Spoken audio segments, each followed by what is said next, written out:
Kama angekuwa amevaa trouser ni skirt, ningemweka cross hivyo. So lakini wacha niweke hivyo. Halafu nitamturn tu side yangu. So hiyo itasaidia ulimi yake ikae kando na airway.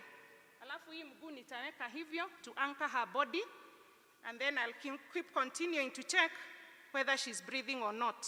In my case, anaendelea na kupumua. Tuseme nimeona ameacha kupumua, I'll quickly turn her back like that. Na hapa katikati ya kifua nianze kufanya chest compressions up to 30, and it cuts across all ages. Tuko pamoja hapo? So nikifanya 30 chest compressions, nitafungua airway yake na nimpatie hewa mara 2. Alafu niendelee tena. Tumeelewana hapo? To keep her life alive. Pona kidogo.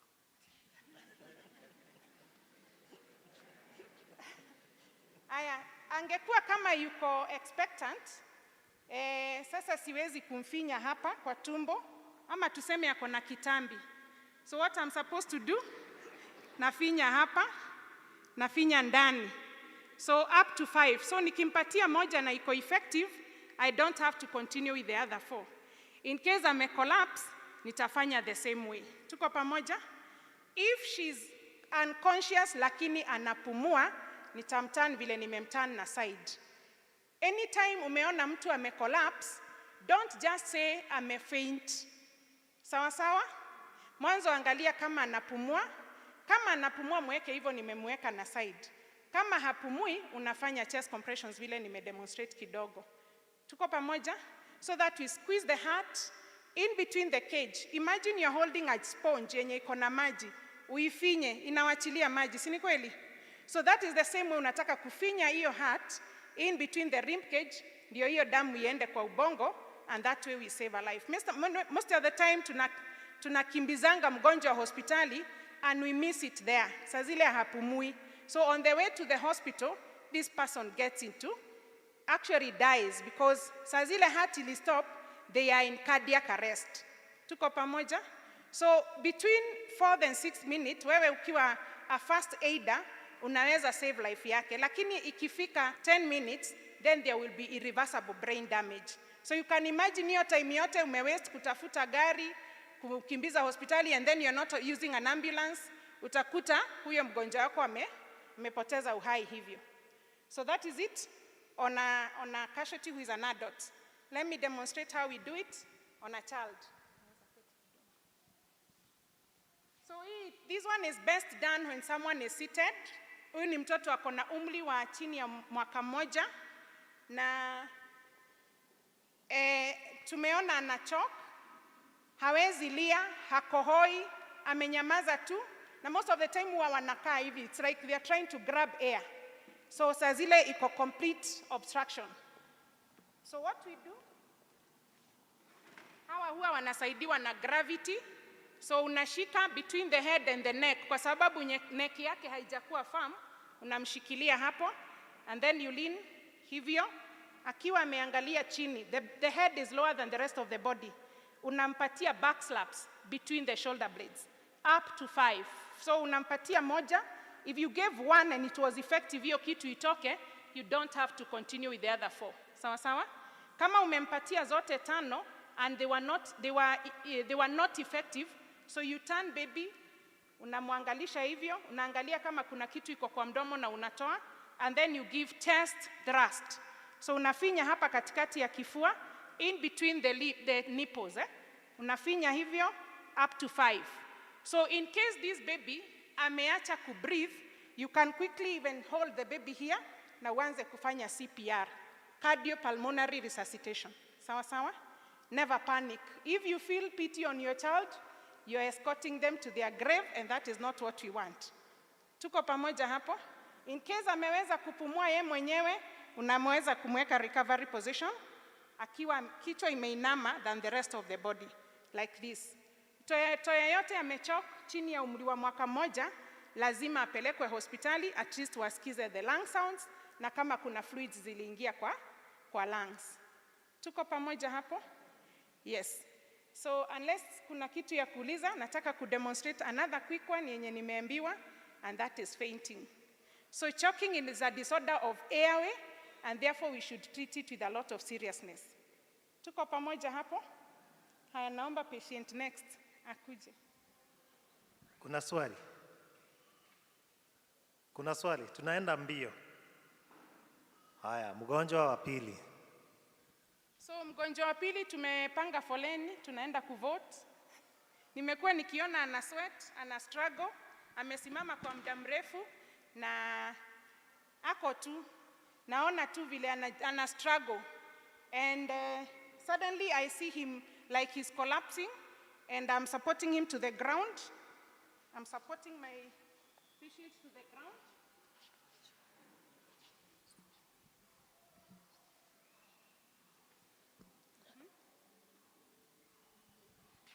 So this is a case of collapsing because of standing for a long period of time, na maybe kwa sababu ya jua kali. So in this case, what I'm supposed to do, after opening the airway, I need to check breathing, na ninaona anapumua, na ame lose consciousness bado. Na kwa sababu hii history yake ni kusimama muda mrefu, so I'm relating it to fainting because standing for a long period of time can cause someone to collapse. Si ni kweli?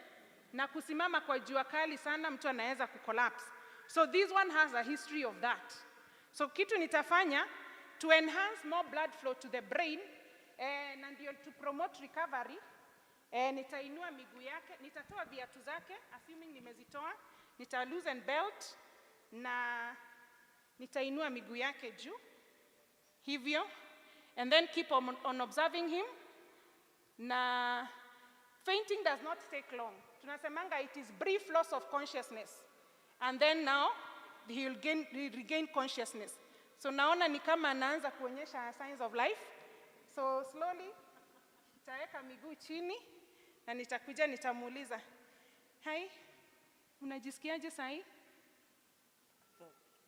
Unasikia sawa? Yes. Okay, unasikia kuna mahali unaumwa?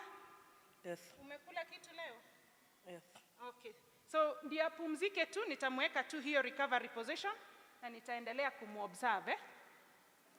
So if maybe this was a lady who is expectant. Yes. So if she was a lady who was expectant, hata badala ya kuinua miguu juu, ningemwacha tu alale flat, ama nimweke direct recovery position. So huyu ni yule labda is a lady who is expectant, ningemweka tu direct recovery position. Ama nimwache tu alale flat, but the best is recovery position. Tuko pamoja? Na hii ndio recovery position, and then maybe akishapumzika kiasi, sasa naweza kumwambia sasa aende nyumbani if there is nothing else ambaye anasikia kwa mwili yake kama maumivu ama ugonjwa. Na amepona. Amepona. All right. Kama kuna swali unaweza uliza nikipata the next patient.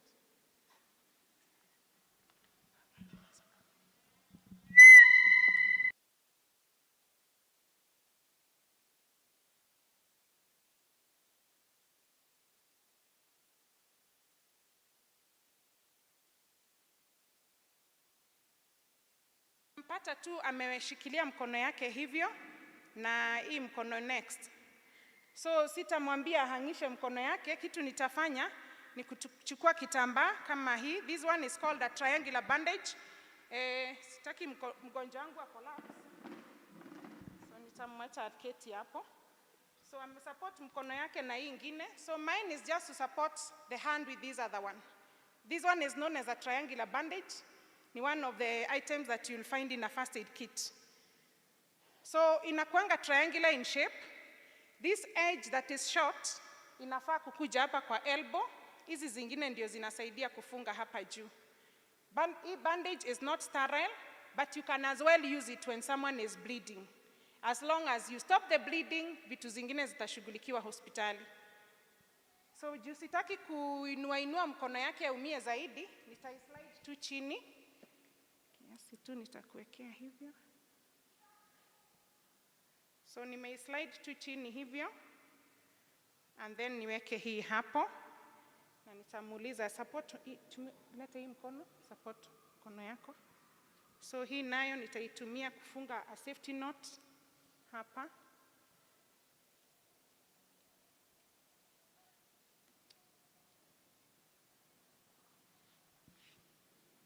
Alafu hapa nitafunga ka safety knot, ama unaweza kuwa uko na safety pin unafunga nayo.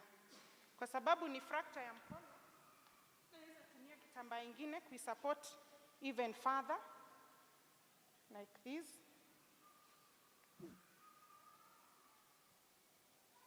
Lean forward.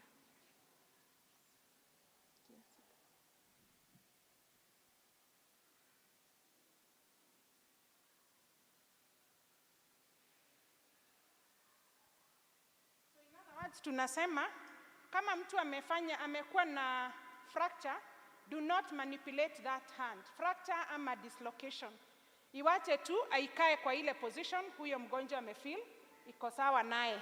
So usimwambie peleka mkono hivi, leta hivi, tuache tuivute saa zile bado iko moto. Don't do that. Iweke tu the position huyo mgonjwa amefeel iko best. Tuko pamoja hapa? Yes. Na ningeomba huyo mgonjwa mwingine akuje. Huyo amepona. Utalala hapo.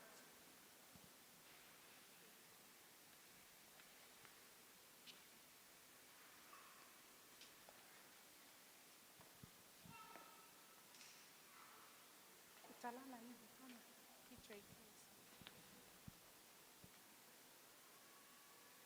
Haya, sasa nyinyi mtakuja wawili. Kujeni nyinyi kidogo.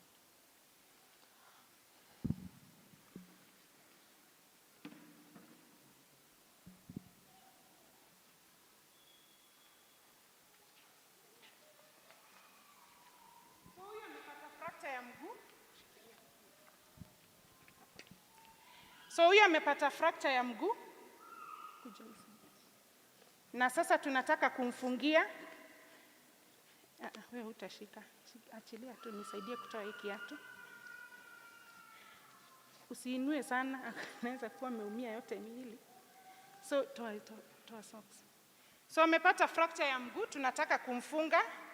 Ndio okay, hawa hawajui. Wanainua mguu sana. Haifai kuinuliwa sana, lakini hawajui, wanasoma next time hawatafanya hivyo. So tunataka kuweka splint, ya mkono inawekangwa sling, ya mguu inawekangwa splint. So nitaweka huku chini, nitaweka haraka haraka. So hizi bandages unaweza tafuta hata leso, unaweza tafuta hata kikoi, kitu yoyote tu ile unaweza kuwa uko nayo available ya kusaidia hiyo fracture.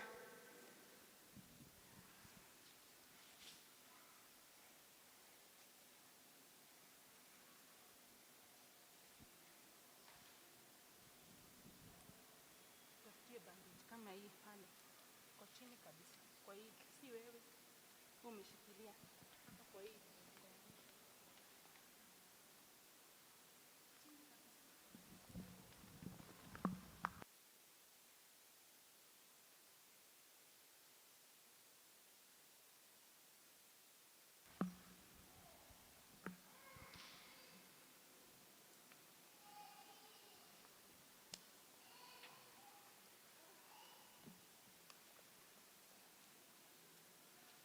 So huyu mgonjwa wetu alianguka akapata a closed fracture, na sasa kwa sababu hatutaki aumie zaidi, achilie hii mkono.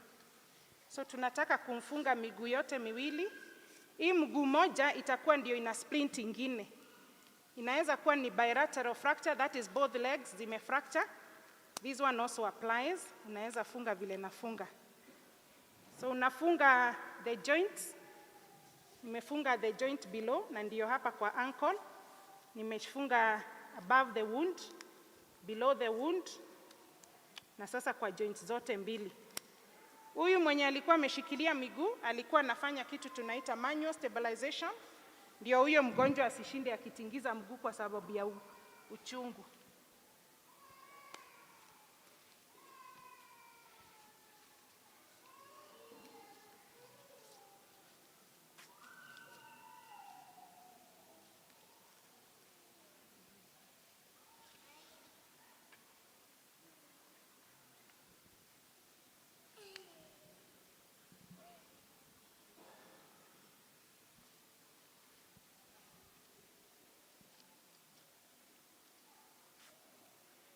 hii joint ya juu ni kubwa.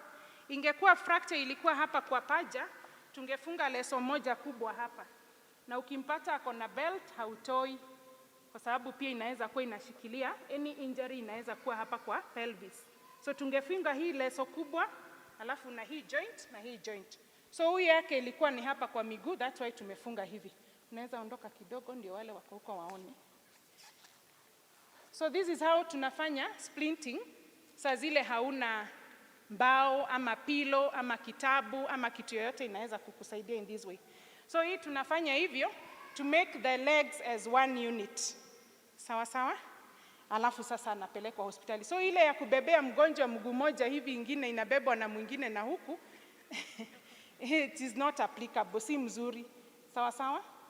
Yes, so sijui kama watu wanamuona wakiwa nyuma, but we have really splinted our patient. Sawa sawa? Haya. So hawa wagonjwa wangu wote wana nosebleed. Na hawa wagonjwa wote wananisikia. Kwa hivyo they can follow instructions what I tell them to do. Si ndio? Yes, so you will sit here. Naweza keti hata hapo, sidhani kwa madhabahu si kuchafu.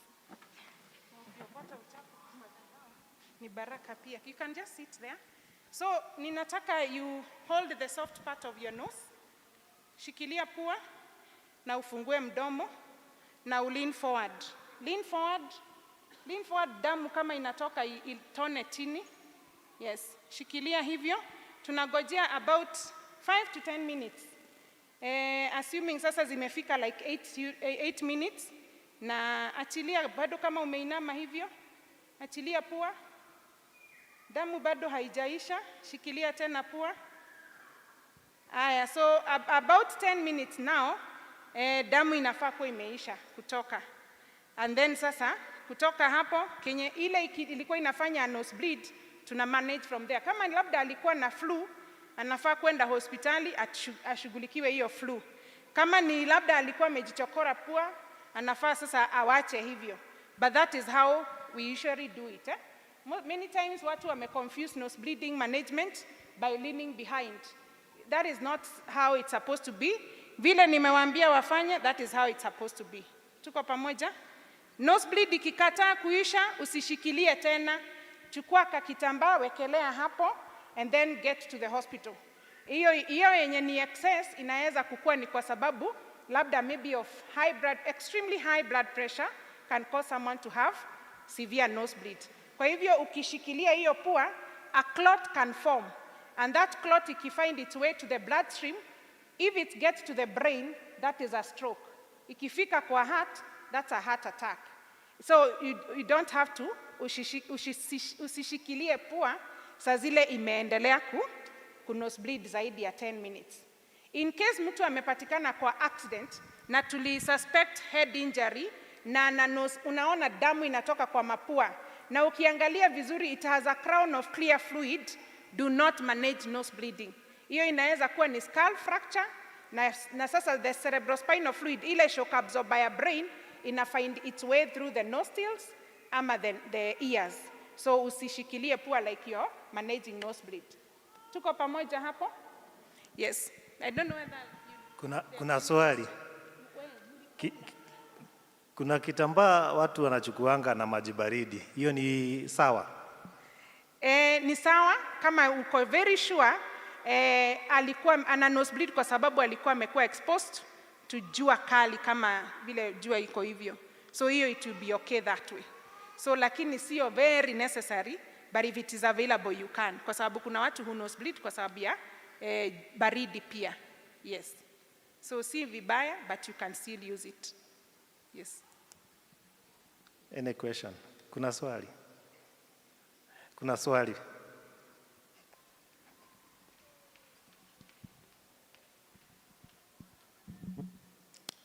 My question is concerning when we go to burial and you see several people fainting and you try to keep on the recovery position, they are not recovering. How far do you take that? Okay, in such a scenario ambayo Now, you've said is a barrier, isn't it? So that there is a lot of emotional stress kwa huyo mtu ambaye amejipata katika hiyo hali. It is allowed, isn't it? So wewe ukiwa first aid, hata ukimweka hiyo recovery position, ama mahali tu aende akapumzike, just be with that person, ndio afeel akona mtu ako karibu na yeye, as you continue reassuring. At least in that point you know the reason behind yeye kukua amefaint. So it is allowed because it is emotional stress as a result of vile umesema. Yes.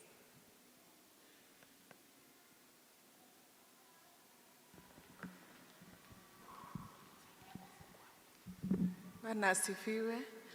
Na huyo amefeinti, na kama alikuwa amefeinti kwa ajili ya kusikia njaa.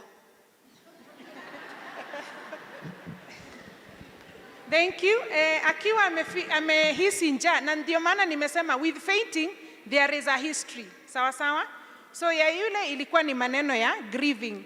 Ya huyu ni njaa. Kwa hivyo ya njaa akisharudisha fahamu, wewe mtafutie kitu soft akule, usimwanzishie na mukimo, getheri. You can give something soft, Yes, akunywe kama ni glucose ama unaweza mpatia hata maziwa, soda, something just sweet to take. Yes, and then aendelee tu kurecover pole pole.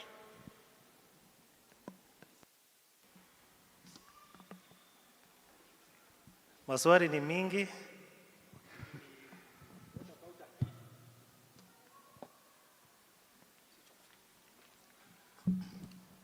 A kid choking from mucus, because I had a case.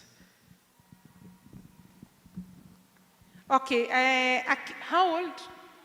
How old? 1 year, choking of mucus. So number one, mucus inaweza kukua kwa sababu ya any kind of infections ziko kwa mwili. Bacterial infections anaweza kukua nazo. So kama amechoke, mama mwenyewe, choking tunafanya tu the same way, whether it is of mucus ama imekuwa of whatever reason, we do it the same way. Kama anakohoa, you just tap between the shoulder blades ukiwa umemuinamisha vile nilikuwa nimedemonstrate. Tapping like, tuseme huyu ndio baby, nimemuinamisha, you just tap like this. That is kama anakohoa, anajaribu kulia, you just tap between the shoulder blades gently. Lakini ikiwa sasa iko complete choking, that is hawezi kulia, kukohoa, ndio unafanya vile nilikuwa nimedemonstrate hapa. But choking, we treat it the same way. Yes. Na hiyo mucus ni vizuri pia, even after that, because is 1 year, kwenda chini, aone daktari for kuangalia kama the lung sounds, to see whether there is any fluids that may escape kwa the lungs. Yes. Yeah. Yes. 2 questions. Yes. In the case of nose bleeding.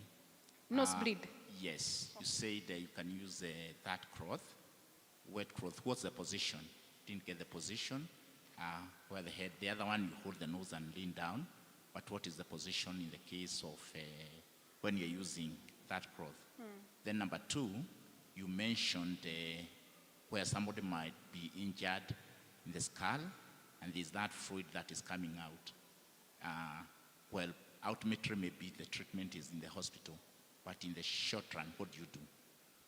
Okay, for nosebleed, and you have that wet cloth, you either place it on the forehead or you can place it behind here, kwa shingo.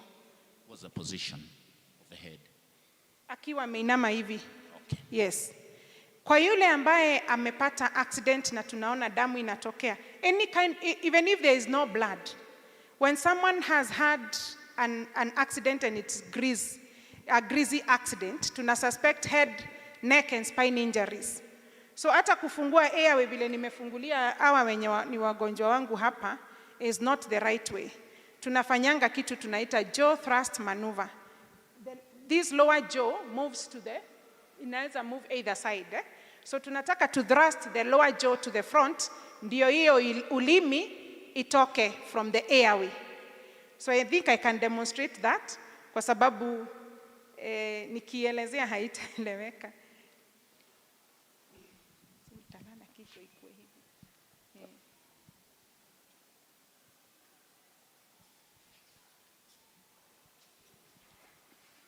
So the other airway maneuver ilikuwa ni head tilt, chin lift maneuver like that.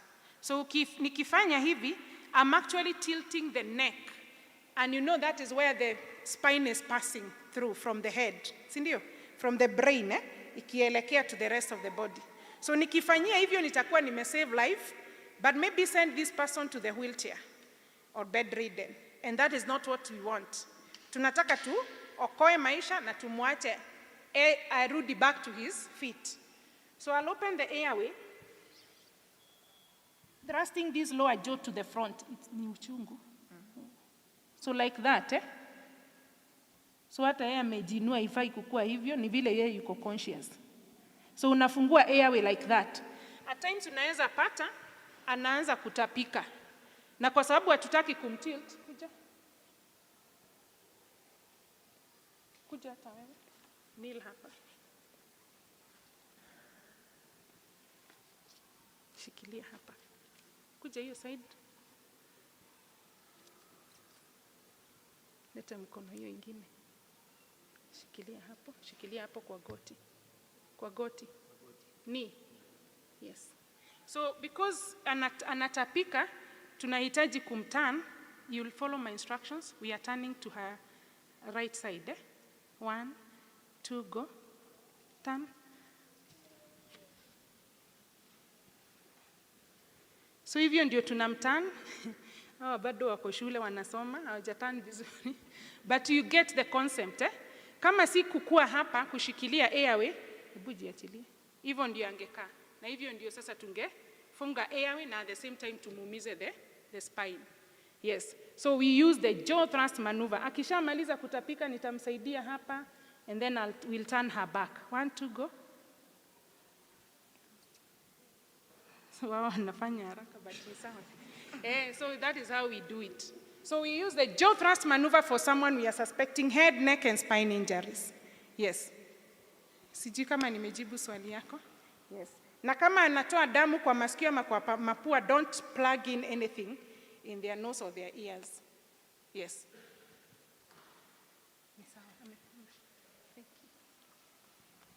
Is it okay to pull the makamazi with a small child, or does it have any?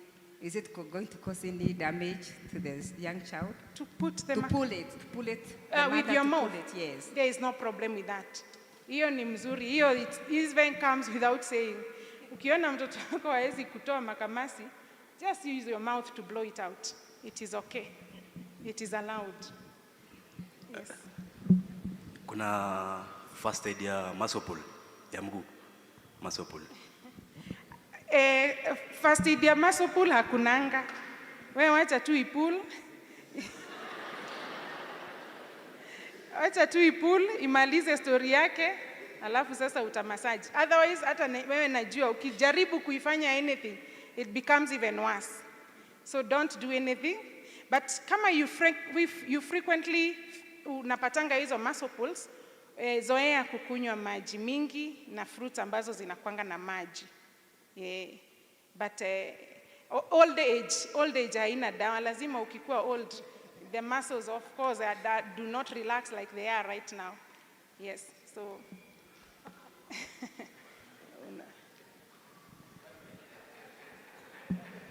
Hello. Yes. Yangu ni kuuliza, somebody is choked, na aanze kutembea. Amechokiwa na maji na aanze kukimbia na sasa mko na yeye, what are you supposed to do? Choking na mtu anakimbia? Yeah, anaanza kutembea akijishika. Okay. Kuna mtu anaweza chokiwa na maji akiwa tu ameketi, asimame aanze kutembea na mko na yeye. Iko complete ama iko ile partial? Anashindwa hata na kupumua, hata kuongea. Okay. Anashindwa kupumua na anatembea. Anatembea akiwa amejishikilia. I'm not getting how it can be that way. Okay. But anyway, it's hard to, when the airway is obstructed, breathing of course inakuwa interrupted. So hata moving, mtu hutaka tu kwanza kujisaidia. You know, they try to, wanajaribu kukohoa na kujichapa hapa. If it is complete, hapo ndio unafanya vile nimeonyesha hapa. If it is not complete, just encourage that person to cough, because coughing comes without even saying, Yes, just encourage to cough If it is complete, do it the way I demonstrated. Yes. I have 2 questions. One, when someone has a suspicious case of asthmatic and you're in a funeral and he or she takes a very long time to wake up, what are you supposed to handle that case? Number 2, when someone has confirmed a positive ECG test, maybe epilepsy, and mostly is affected in funeral, or he or she is grieving, and she take a very long time to wake up, are you supposed to give him some water, or what are you supposed to handle that case? Thank you. Okay, for asthmatic patients, and you said in a burial.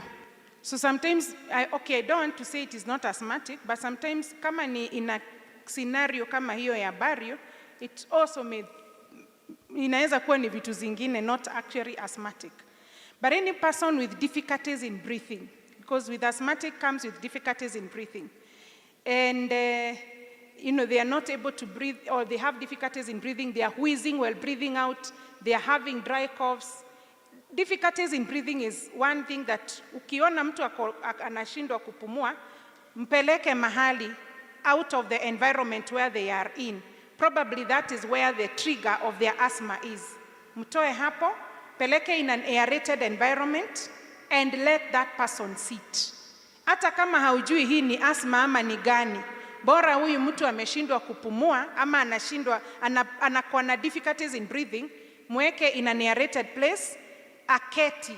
As long as they are still conscious, let that person sit. Even if you don't know which one this case is, then you reassure that person. You reassure them. If it's a real asthmatic patient, watakuwa wako na their inhaler.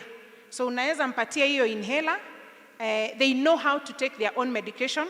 So you can just help them shake it, remove the cap for them, and then atatumia hiyo inhaler yake. If you're not sure whether this is asthma or any other thing, and it is causing difficulties in breathing for them, let them see a physician. Sawa sawa? If this person loses consciousness, check whether they are breathing. If they are breathing, unamweka ile recovery position. If they are not, you start the chest compressions. Sawa sawa? Now about ECG. ECG is electrocardiogram. Usually is done, even you can walk into a hospital, useme unataka kufanyiwa ECG, just to see the rhythms of your heart. Okay? So kila mtu anafaa kukuwa na normal sinus rhythm, ile inachapanga saa zile heart inaendelea kubeat. So any other rhythm other than the normal sinus rhythm, tunasemanga it's an arrhythmia. And this now comes with disorders of the heart. Na sana sana utasikia mtu akisikia akicomplain of chest pains, or pressure in the chest, or tightness in the chest, that radiates to the neck, to the lower jaw, to one arm or both. So in this case, they need to be in the hospital so that if they don't, they are observed or wanaendelea kukua surveyed from the hospital, so that they don't get to an extent of having a cardiac arrest or maybe a heart attack or any other heart disorder. Now, the other part I think you talked about is epilepsy. Kifafa, sindio? Yeah, kifafa, or we normally call them seizures, is the disturbance of the brain's electrical activity. Just like the heart has an electrical activity, brain yetu pia inakuanga na electrical activity, ambayo inafanya, the nervous system inafanya kazi. Like for example, if you put your finger in hot water, kuna vile unasikia, unatoa haraka sana, isn't it? That's a very quick communication between the brain and the nervous system, and any message has a feedback. So there is a message and a feedback very quickly from the brain and back. So who you move to at that time, that communication is not there. It can be because of low blood sugar, it can be because of a tumor in the brain, trauma, even poisoning, conversions, poisoning, vitu mingi zinaweza fanya mtu apate seizures. But epilepsy is the most common cause of seizures. So huyo mtu akianguka, musaidie tu, akipata zile fits, they are uncontrollable. Wetu wekelea kitambaa ama kitu tu ya kumsupport head and neck, asijiumize. Saa zile anapata hizo fits. Do not restrain them. Hii kitu inatoka from their brain na itaisha. Within 2 minutes, these things should be done. Anafaa kuwa amemaliza kupata hizo fits. In case ameanguka mahali hungeweza labda angeumia, maybe ameanguka kwa moto, ameanguka kwa mahali ataumia, hapo unaweza mtoa kwanza. Lakini kama ameanguka place kama tu hii, we muache tu apate fit zake, akimaliza sasa deal with the injuries thereafter. Do not restrain, do not put anything in their mouth. Like people put hizo vitu ati asiume ulimi, hata akiuma haiwezi katika, itapona. Sawa sawa? So don't put anything in their mouth. When they are still having the fit, some of them wanatoanga mate ama foam.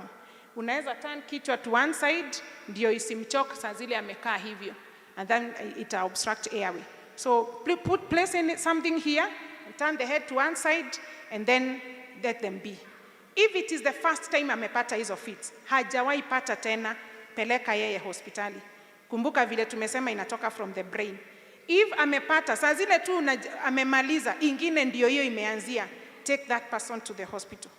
Kama imefanyika na labda amejiumiza mahali na ni injuries wewe haungeweza kudeal nazo, take that person to the hospital as well. All right? Yes. Thank you so much, our trainer. Kidogo, I just want to confirm whether I answered her questions. Are they can be in the genes. Inaweza kuwa kwa genetics na haiambukizanwi. Usiseme hutasaidia mtu kwa sababu nimesikia watu wakisema akikojoa ushike mikojo utapata, haiambukizanwi. It's coming from their own brain. It can't be, it is not contagious. Yes. Nimeona hapa utachapa class ya masaa mawili. Bwana asifiwe. Tupatie mtu mmoja tu, ama kwanza tufungie hapo, kwa sababu kuna program zingine zinaendelea za church. Si ni kweli? Kwa hivyo Ann bado ako nasi hapa, saizi akitoka hapa anaenda kule kwa teens and youths. So she's giving us the best this day. Tumpigie makofi tafadhali. Arwaru itu tumahurire makofi to ni mahona. Thank you so much. May God bless us all.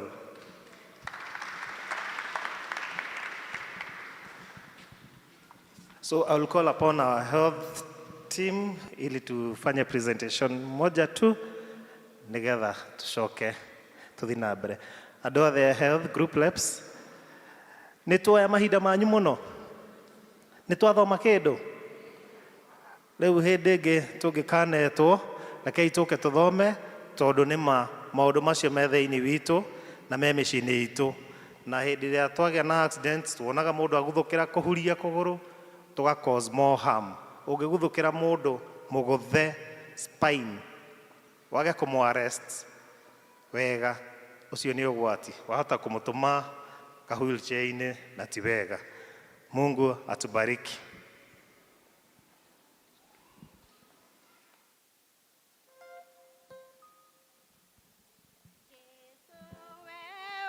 Nyendete nego